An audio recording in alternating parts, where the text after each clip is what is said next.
Tahlil qilish guruhi uni o'sha konstitutsiyani moddalari Ro'zi 22 dar brifingi rasonaҳои хабарӣ мақомоти O'zbekiston xabar dodandki, loyiҳаи qonun дарбораи ворид намудани тағйиру иловаҳо ба сарқонуни кишвар ба палатаи қонунгузории Олии Маҷлиси O'zbekiston пешниҳод шудааст. Тибқи иттилои шабакаи расмии Комиссияи Конститутсионӣ дар Telegram, тағйиру иловаҳои пешниҳодшуда 66 моддаи қонуни асосиро дар бар мегирад.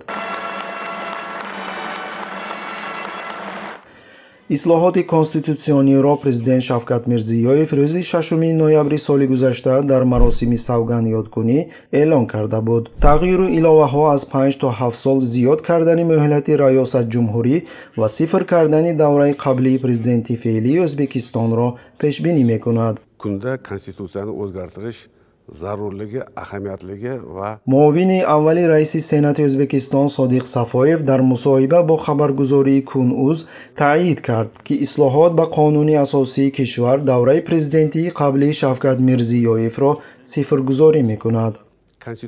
Yangi konstitutsiya qabul qilinsa, u albatta barcha fuqarolar uchun, shu jumladan bugungi prezidentimiz uchun ham bu yangi konstitutsiya bo'yicha bir saylovlarda ishtirok etishga imkoniyat yaratib beradi. Prezidentimiz bu imkoniyatdan, bu huquqdan foydalanadimi, foydalanmaydimi? U birinchi navbatda ushbu shaxsga havola, bu shaxsni ko'rsatadigan partiyaga havola. Lekin bu haq huquq u kishida bo'ladi. И защищать Конституцию Российской Федерации, защищать суверенитет и независимость, безопасность и целостность государства, верно служить народу.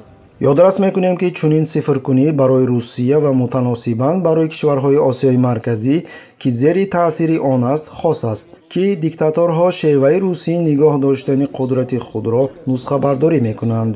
O'zbekiston Respublikasi prezidenti zimmasiga yuklatilgan vazifalarni vijdonan bajarishga tantanali qasamyod